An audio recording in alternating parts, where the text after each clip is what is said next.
Santi Izquierdo és aquí present, és professor en aquesta casa, forma part del grup d'estudi liderat per Jordi Casasses i del qual també pertany Giovanni Catini, que s'ha dedicat des de fa, jo diria, 20 anys gairebé, a estudiar sistemàticament la política intel·lectual, la política dels intel·lectuals, la política de la intel·ligència catalanista i la seva rellevància. I treballar-la des de molts punts de mira. És una preocupació molt antiga del professor Casasses i en la qual tant Santi Izquierdo com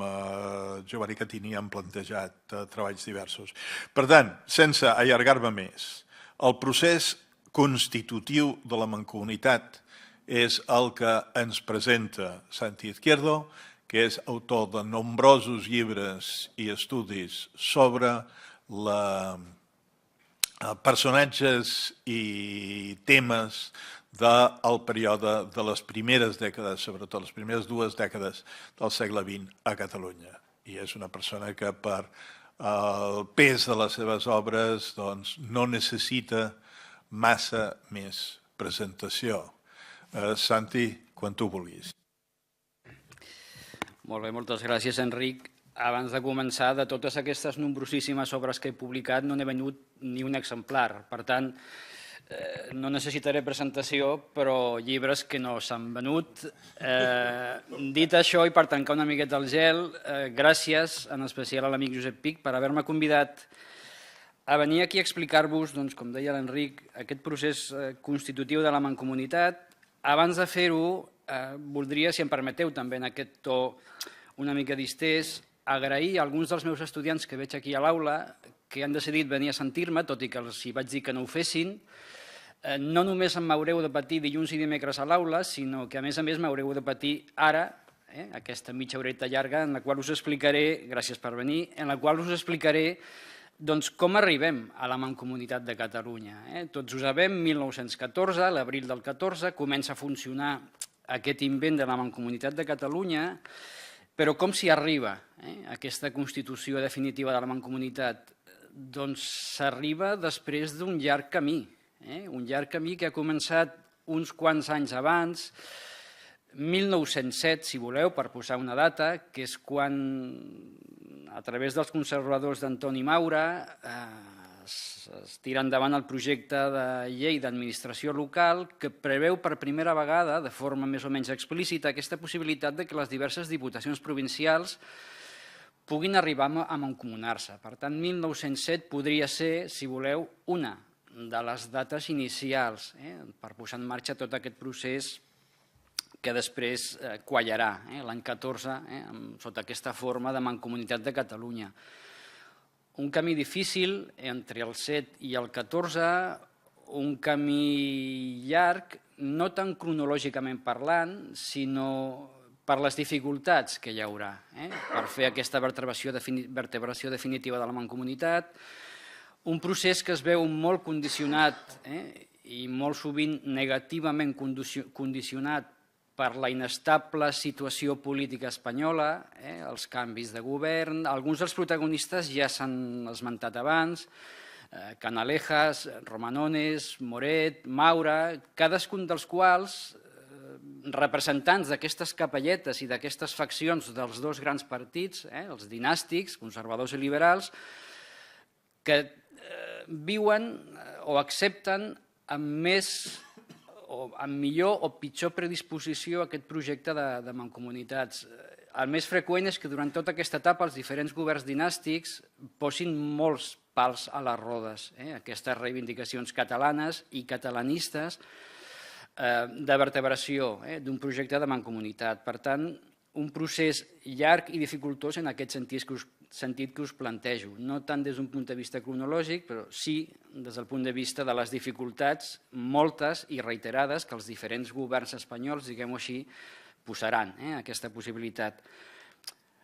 Clar, procés llarg i procés complicat també pels avatars, per alguns dels avatars que afectaran la política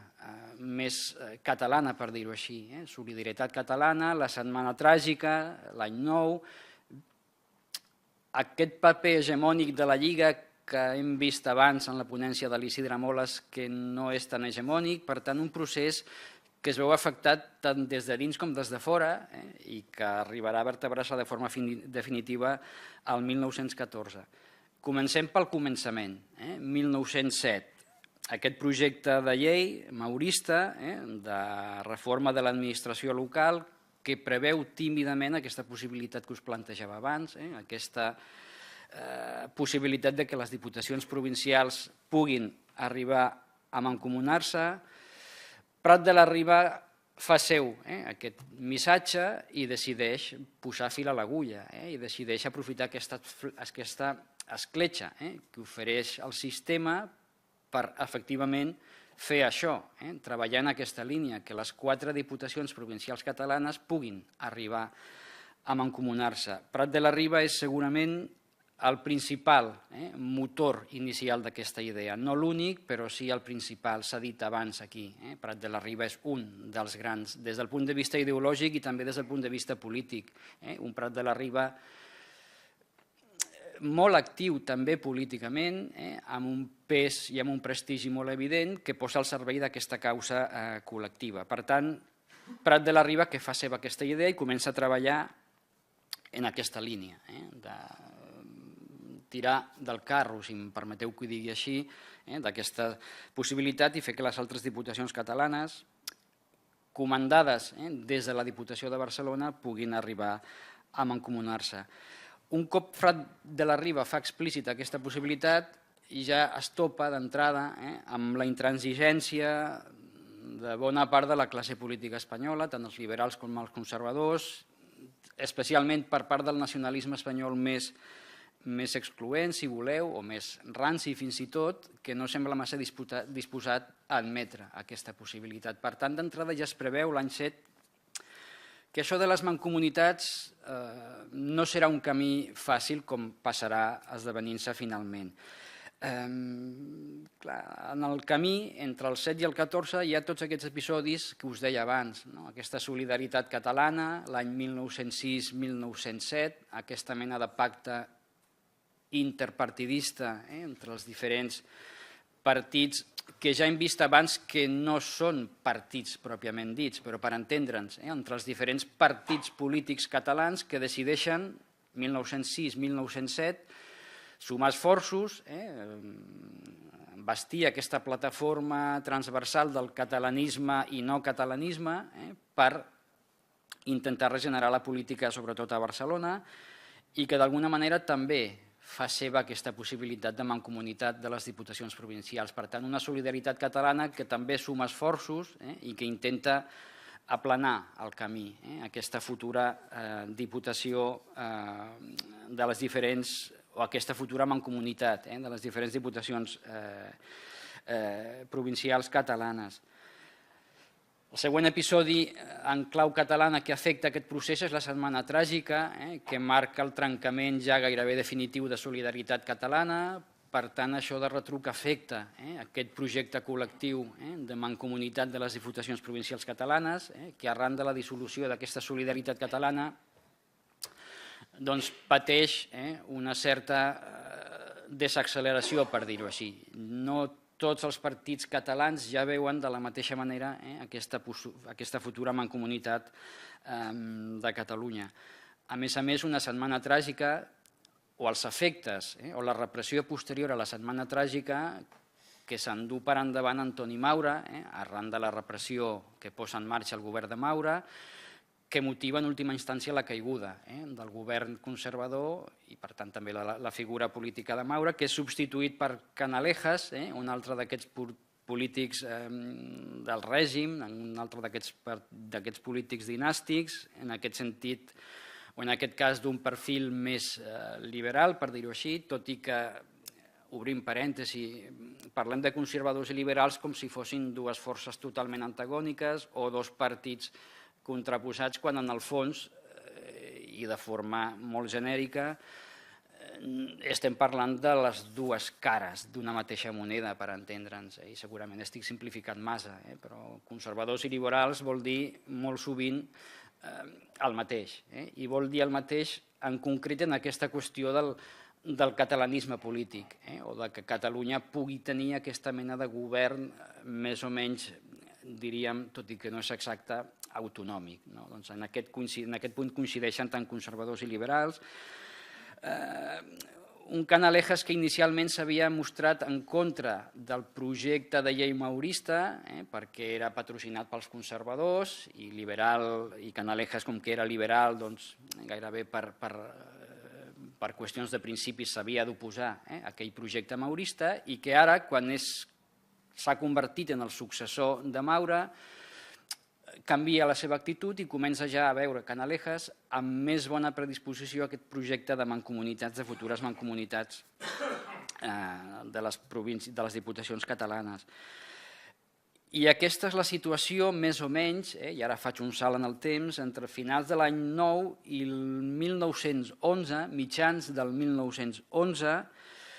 quan aquella primera proposta de Prat de sumar esforços i de sumar els esforços de les 4 diputacions catalanes i d'aprofitar aquesta lletra de la llei del projecte maurista per crear la Mancomunitat de Catalunya, doncs arribem a mitjans de l'any 11,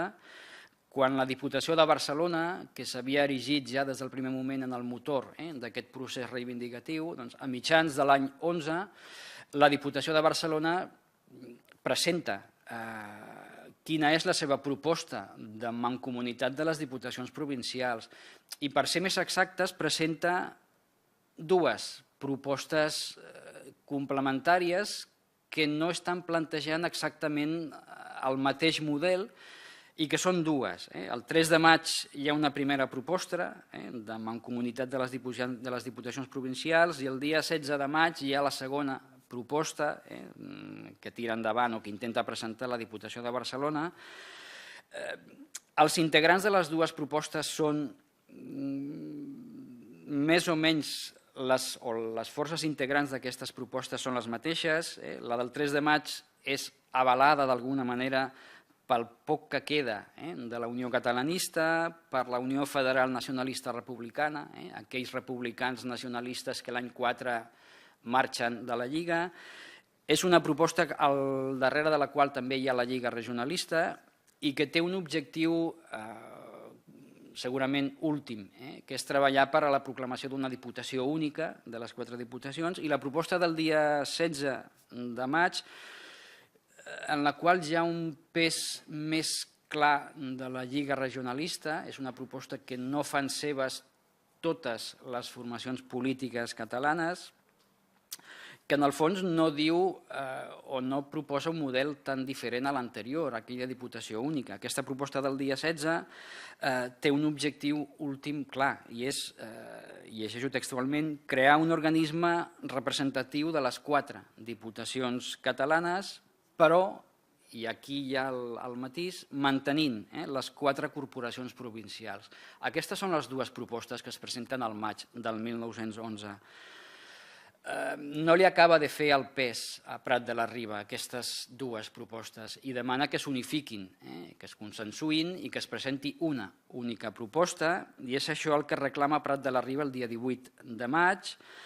i és això el que acaba passant, que es converteixen en una única proposta que intenta sumar els matisos de les 2 i a partir d'aquell mateix mes, finals de maig, el dia 30 de maig del 1911,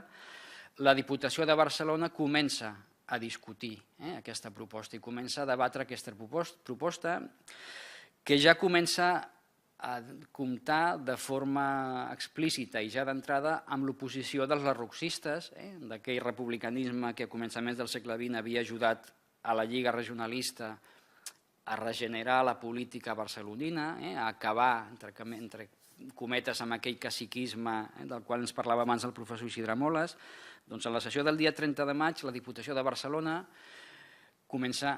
a debatre aquesta proposta de mancomunitat de les 4 diputacions provincials amb l'oposició ferma i decidida del Partit Republicà Radical del Lerroux que es queden sols en aquesta oposició al projecte de la Diputació de Barcelona, perquè fins i tot els dinàstics, això que dèiem abans, donaran suport al projecte de Mancomunitats, uns dinàstics que encara tenen un pes polític molt alt en les 4 diputacions provincials catalanes. Doncs fins i tot els dinàstics catalans, aquests dinàstics representants del règim, decideixen sumar-se a aquesta proposta de mancomunitat de les diputacions provincials catalanes. A començaments de juliol, i estic fent una repassada cronològica que després ja faré més ràpida, començaments de juliol, el dia 5, per a aquells que sigueu més amants de les dates més exactes, més fines, el dia 5 de juny, perdoneu, em sembla que he dit juliol, el dia 5 de juny, la proposta de Prat, que s'ha estat debatent a la Diputació de Barcelona, és presentada a les altres diputacions catalanes. Girona l'aprova el 26 de juny, el 21 de juny, perdoneu, Tarragona sí, el 26 de juny, Barcelona l'aprova oficialment el 13 de juliol i Lleida, segurament per aquestes claus que ens donava abans el professor Isidre Moles, és l'última que se suma a aquesta proposta i l'aprova, l'accepta el 18 de juliol del 1911.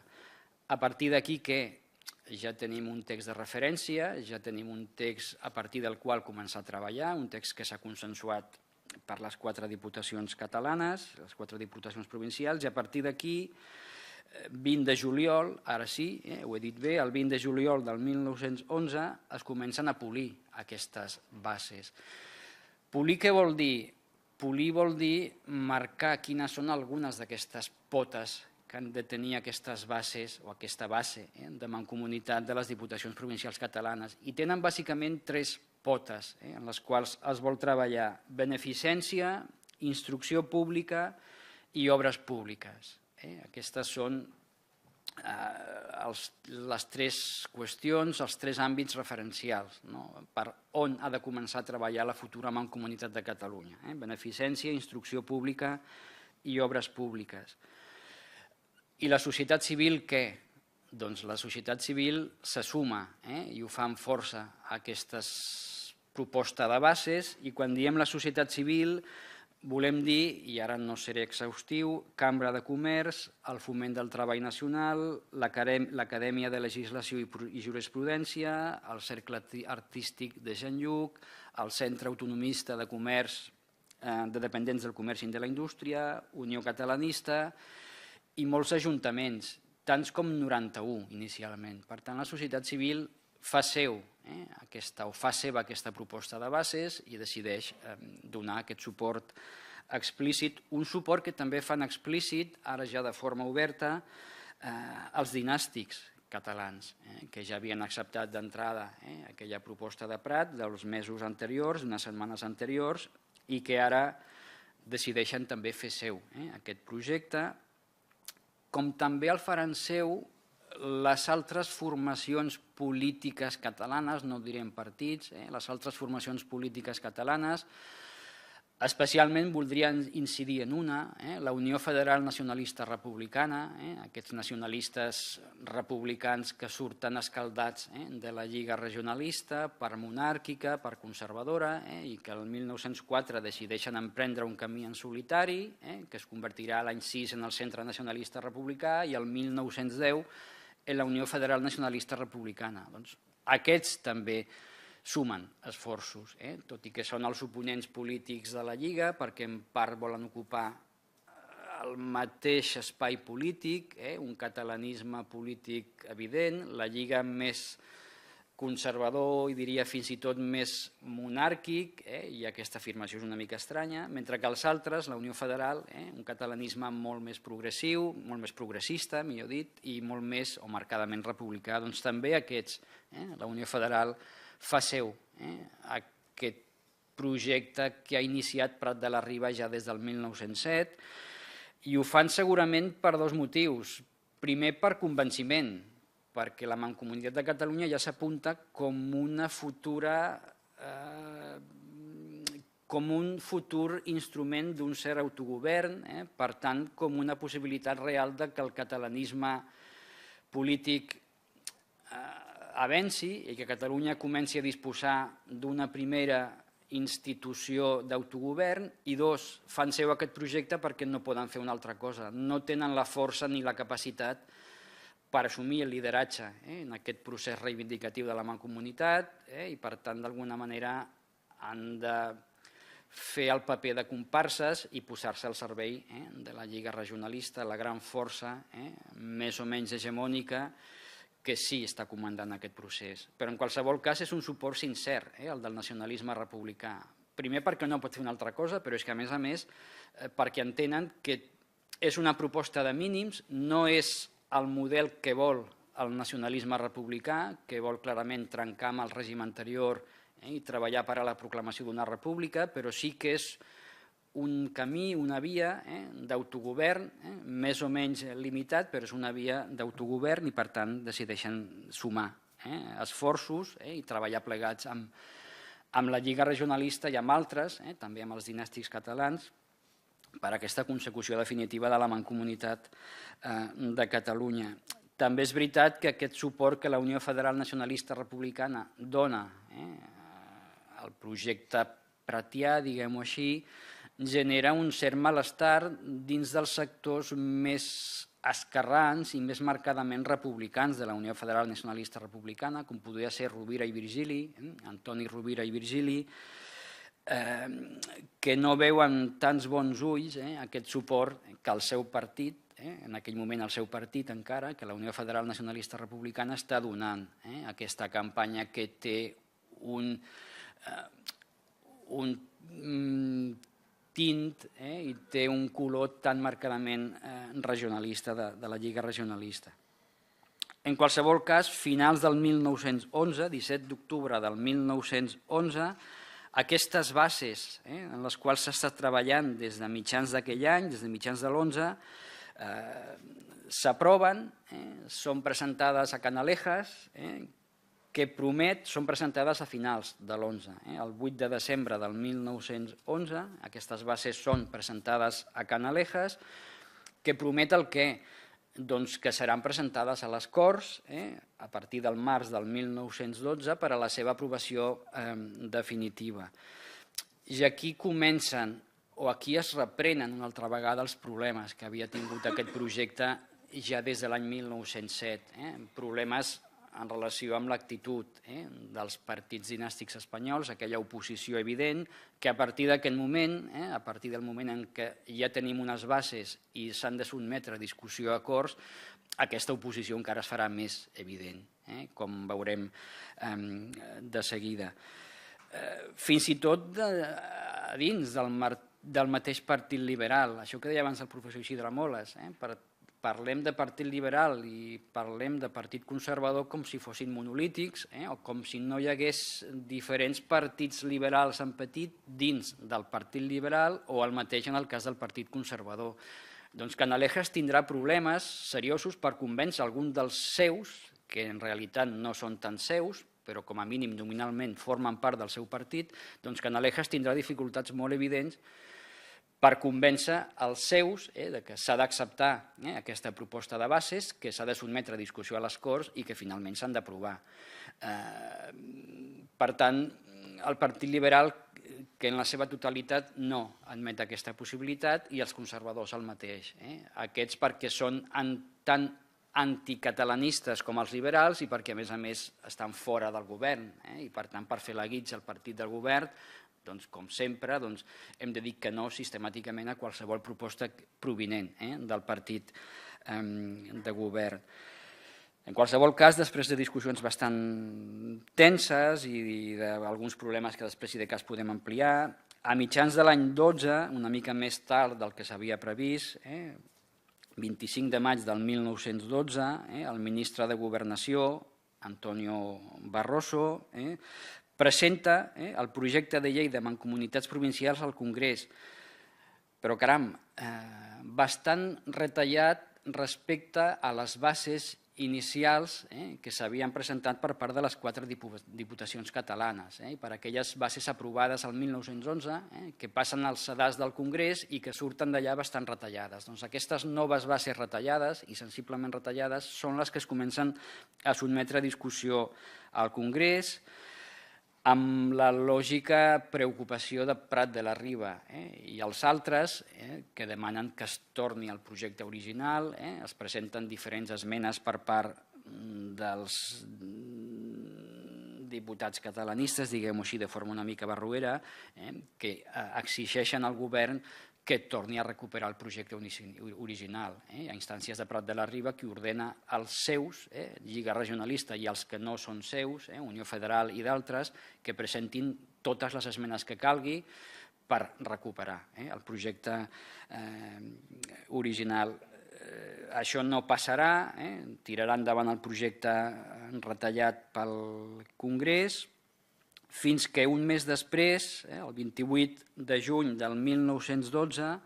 aquest projecte de mínims retallat comença a ser discutit al Congrés. Discussió que acaba a finals d'aquell any, 17 d'octubre del 1912, i aquestes bases s'aproven per 171 vots a favor contra 42 vots negatius en contra d'aquestes bases. Per tant, les bases s'han aprovat al Congrés amb el suport final del Partit Liberal, excepte aquelles faccions més adverses de dins del Partit Liberal a Canalejas. S'aproven també amb el vot, evidentment, de tots els diputats catalans, de tots els partits, excepte el Partit Republicà Radical, i a partir d'ara què? Doncs a partir d'ara el text, les bases han de passar al Senat per a la seva ratificació definitiva, i aquí comencen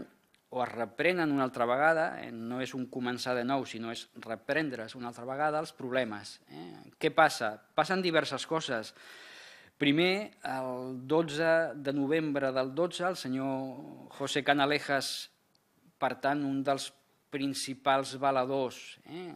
al govern i també al Senat del projecte de bases, és assassinat a finals del 12, i això, evidentment, pot tenir implicacions bastant evidents a l'hora del normal funcionament i de la normal discussió al Senat d'aquest projecte de bases, que és el que acabarà passant finalment. Un cop desapareix de l'escena política José Canalejas,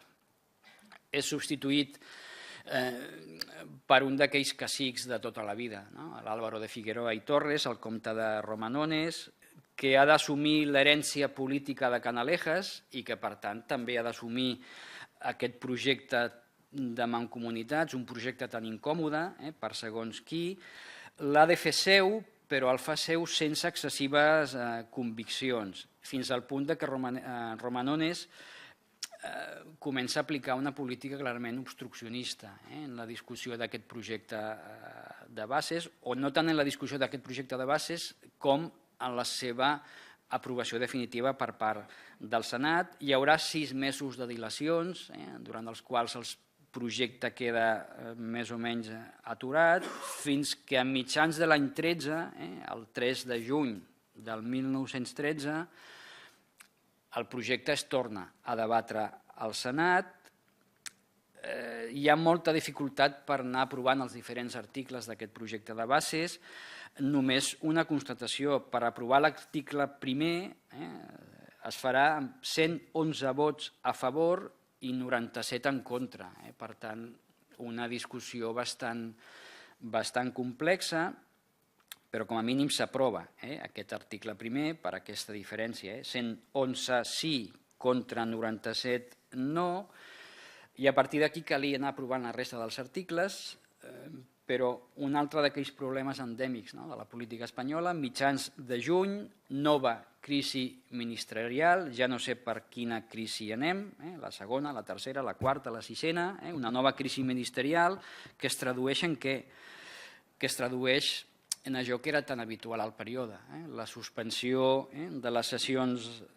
a Corts i, per tant, la discussió també de tots aquells projectes que en aquells moments tenien en marxa les Corts espanyoles. Per tant, també el projecte de mancomunitats. I, a més, aquests són els moments, mitjans de juny, en els quals es produeix una nova escissió en el Partit Liberal, i això encara ajuda a enterbolir encara més aquest projecte de discussió de les bases de la mancomunitat. En aquest impàs i en paral·lel, a Catalunya, no tant des del punt de vista polític com des del punt de vista, sinó des del punt de vista social i cívic, es comença a manifestar un cert neguit, en el sentit de que es comença a preveure que aquesta aprovació del projecte de mancomunitat serà bastant complex o que fins i tot hi ha el risc bastant evident, a mitjans de juny del 13, que finalment no s'acabi aprovant. Això és el que explica que el dia 23 d'octubre del 1913 hi hagi una gran manifestació a Barcelona en suport de la Mancomunitat de Catalunya, on s'hi suma aquella societat civil que dèiem abans, publicacions de tot signe, aquests diputats provincials catalans dels quals parlàvem abans, per tant, una manifestació multitudinària en defensa d'aquesta mancomunitat que està trigant tant a arribar. 2 dies després, i sento aclaparar-vos tant amb les dates, però m'ajuden a ordenar una mica la meva exposició, el 25 d'octubre de l'any 13 cau el govern de Romanones, per tant, aquesta crisi continua, després d'haver perdut una moció de confiança al Senat, i ara sí, a partir d'aquests moments, finals d'octubre del 1913, el projecte de mancomunitats queda paralitzat sine die. Ja veurem quan es podrà tornar a reprendre. Cau el govern de Romanones, s'atura el projecte de mancomunitats i en aquest context Eduardo Dato, un altre d'aquests polítics tan característics del règim de la Restauració, és convertit en nou cap de govern, un Eduardo Dato que ho fa en representació del Partit Conservador, per tant un partit que fins feia 4 dies s'havia evidenciat o s'havia definit com clarament contrari a aquest projecte de mancomunitats i que ara es troba amb aquesta patata calenta sobre de la taula, si m'ho permeteu que ho digui així, amb aquest projecte de mancomunitats que s'ha aprovat al Congrés, que està en tràmit d'aprovació al Senat, que és una vella reivindicació ja del catalanisme polític i del no catalanisme polític i que cal resoldre definitivament. Cal resoldre definitivament per la via inclús del decret ministerial i punt, i és això el que demana Prat de la Riba, per agilitzar el procés, que el govern aprovi per decret sí o sí aquest projecte de mancomunitats i és aquesta l'exigència que farà Prat de la Riba i els altres, evident, però sobretot Prat de la Riba, és aquesta l'exigència que es fa al govern de Dato que aprovi per decret d'una vegada, anava a dir d'una punyetera vegada, però ho deixarem només d'una vegada, aquest projecte de mancomunitats. I curiosament el govern de Dato diu que sí, el govern de Dato aprova aquest decret per motius diversos segurament. Primer, per por del que pugui passar a Catalunya des del punt de vista polític, una Catalunya o un regionalisme, una lliga regionalista cada vegada més reivindicativa, una Unió Federal Nacionalista Republicana que té un pes polític evident, un partit republicà radical que, tot i que no s'ha sumat en absolut a aquesta campanya per a la mancomunitat, sí que manifesta una efervescència política molt clara. 2, segurament Dato diu que sí per, d'alguna manera, fer el que no havia pogut fer Antoni Maura, un dels seus grans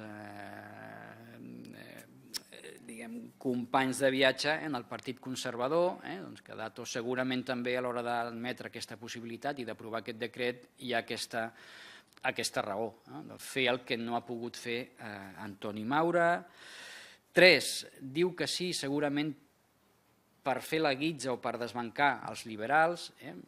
per tant aquí hi ha un problema o una qüestió de competència política. I 4, perdoneu, segurament Eduardo Dato decideix aprovar per decret aquest projecte de mancomunitats amb l'esperança que abans de la seva entrada en vigor definitiva els diferents partits, entre cometes, els diferents partits polítics catalans s'hagin barallat entre ells i ja aquest projecte de mancomunitats s'hagi anat en orri. Segurament aquestes són algunes de les raons que expliquen el per què, de forma fins a un cert punt sorprenent, el govern d'Eduardo Dato decideix tirar pel dret i a instàncies de Prat aprovar per decret el projecte de mancomunitats. I és això el que passarà, 18 de desembre del 1913, el govern aprova la mancomunitat o la possibilitat de mancomunitat de províncies para fines exclusivamente administrativos que sean de la competencia de las provincias. Bueno, és això que dèiem abans, un projecte bastant retallat o molt retallat, però com a mínim hi ha aquesta possibilitat, aquesta escletxa de,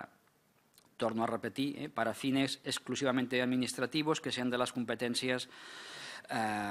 que sean de la competencia de les províncies. I en qualsevol cas sempre es necessitarà l'autorització del govern a l'hora de portar a la pràctica algunes d'aquestes competències. Però en qualsevol cas estem arribant ja al final del camí, també al final de la meva exposició. Dues o tres consideracions finals bastant significatives. Una, aquest projecte de mancomunitat catalana fou l'única reforma de l'administració local que es va portar a terme durant la restauració. O dit d'una altra manera, van ser només, o d'una altra manera i segurament d'una manera més clara, em temo, o sospito. La mancomunitat de les 4 províncies catalanes va ser l'única mancomunitat que es va dur a la pràctica al conjunt de l'estat espanyol, tot i que era un projecte, era una possibilitat a la qual podien sumar-se o que podien fer seva totes les diputacions provincials espanyoles. Doncs només casualment, o no tan casualment, les 4 diputacions catalanes seran les úniques que aprofitaran aquesta possibilitat de mancomunar-se. La resta de les diputacions provincials espanyoles no. Segona reflexió, tot i que la mancomunitat, i això ja ho sabem, s'ha dit abans i es dirà al llarg d'aquestes jornades, tot i que la mancomunitat té unes limitacions pressupostàries, competencials, molt evidents, home, no deixa de tenir un alt valor simbòlic la mancomunitat de Catalunya. Pel que fa, pel que no podrà fer, però sobretot pel que té de reivindicació catalanista, aquest simbolisme, aquest alt valor simbòlic. S'ha parlat, Francesc Cambó a les seves memòries, Prat de la Riba, alguns d'aquests dirigents regionalistes dels quals ens parlava abans l'Isidre Moles, s'ha parlat segurament en alguns moments de forma una mica exagerada, però s'ha parlat del primer govern nacional de Catalunya, de restablir la unitat material de Catalunya. No ho sé, segurament tant no, però en part sí. També s'ha presentat la mancomunitat com el primer govern o el primer autogovern més o menys limitat que té Catalunya després del 1714. Possiblement hi ha raons per pensar que sí. Una tercera constatació, que malgrat les dificultats, malgrat els diferents colors polítics, diguem-ho així, de la Lliga, del republicanisme nacionalista, d'alguns sectors de la Unió Catalanista, del món federal, doncs malgrat que cadascun d'aquests partits o formacions polítiques tenen els seus interessos partidistes particulars, malgrat això, malgrat aquesta competència electoral, totes aquestes forces polítiques, totes aquestes formacions polítiques han sumat esforços i han aparcat, per dir-ho així, les seves diferències en alguns moments molt concrets per treballar de forma consensuada per aconseguir aquesta mancomunitat final. Per tant, aquest és un aspecte també que cal remarcar. Esquerres i simplifico, i poso aquestes etiquetes que van tan bé i que moltes vegades expliquen molt poc, però per entendre'ns, dretes, esquerres, dinàstics, antidinàstics, monàrquics, republicans, tots, poc o molt, han sumat esforços i han aparcat aquestes diferències en benefici d'aquesta causa comuna. Sempre o gairebé sempre seguint les directrius, i no voldria personalitzar en excés, però sempre o gairebé sempre seguint les directrius, sobretot d'Enric Prat de la Riba. I ho deixo aquí. A partir d'aquí, què? I com a colofó final, i per acabar ara ja sí la meva ponència, 8 de gener del 1914, ja s'estan acabant les dates, 8 de gener del 1914 s'aprova l'Estatut de la Mancomunitat de Catalunya. Poques setmanes després, el 26 de març del 1914, el govern espanyol l'aprova pel decret I a partir d'aquí, el 6 d'abril del 1914, s'inaugura oficialment la Mancomunitat de Catalunya. Doncs ja està. Ja està, no. O ara s'ha de començar a treballar, però com a mínim ja està la meva ponència, el que us volia explicar, del 1907 fins al 1913-14. Espero haver estat mínimament clar, que s'hagi entès alguna coseta, però en qualsevol cas el que volia remarcar és això, aquesta dificultat i aquesta complexitat. No he volgut, no calia segurament, no he volgut fer explícits aquests ponts de contacte tan evidents que hi ha entre el 1914 i el 2014-2015, aquestes retallades, aquestes dificultats, aquests pals a les rodes, això ja ho deixo per a la reflexió de cadascú de vosaltres, de vostès, i en tot cas en parlem. Moltes gràcies per la vostra atenció i si voleu preguntar el que sigui, doncs molt de gust. Jo us ajudaré en tot el que pugui. Ja està, ja podeu aplaudir ja. Ja està.